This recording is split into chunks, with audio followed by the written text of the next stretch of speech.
Much. Thank you.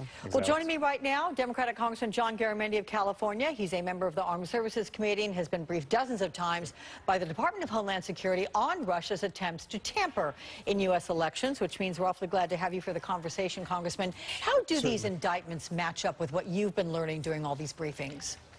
They're right on line. This is exactly what we anticipated would happen. We knew that Russia was doing this kind of work.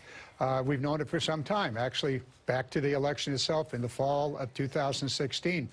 And it's only one part of what they were doing. We know that they hacked. That's not part of this indictment, but I'll bet it's coming. And then they leaked that information out. There is absolutely no doubt that Russia achieved a very strategic goal, and that was to disrupt the American election and beyond. Not only did that, but they also seriously disrupted our interaction with our key allies, with Europe, the European Union, with NATO. They have been extraordinarily successful. And right now there are two tracks, and let us keep in mind, there is the track about the ongoing investigation, the indictments, whether Trump and his campaign were involved or whatever. That's one track. Let that work itself out. The other track is what was said. Russia is engaged in espionage and subversion.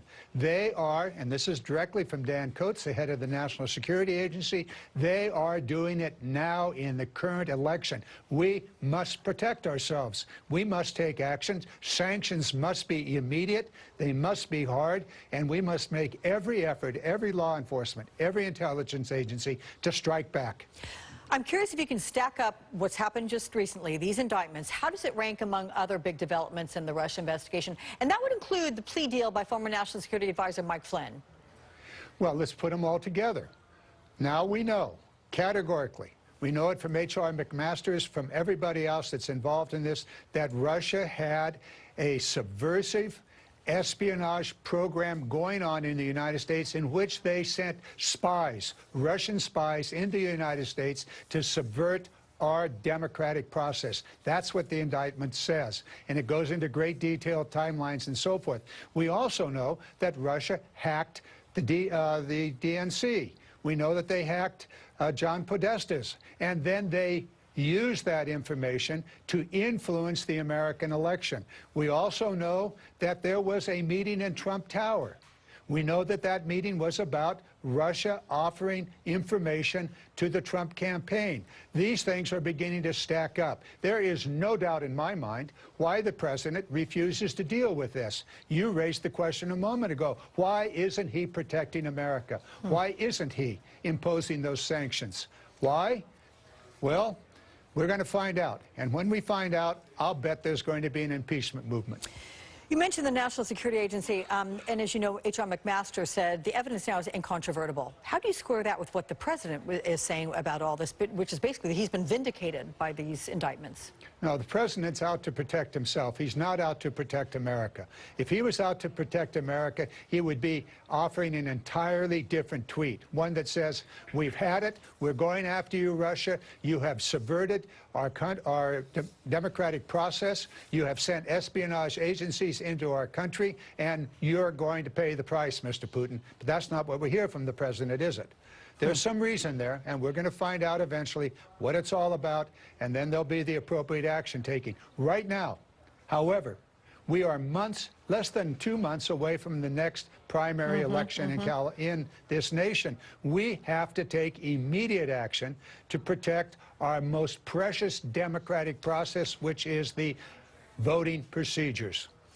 I'm curious about the sanctions, because part of your statement in response to the indictment holds out hope Congress is going to take some action, and you say no more evidence is needed for President Trump to carry out the law that he signed and impose the sanctions that Congress has authorized. Is this wishful thinking on your part? Are you so confident that all this evidence, it was so clearly written out, that this forces now House Speaker Ryan's hand?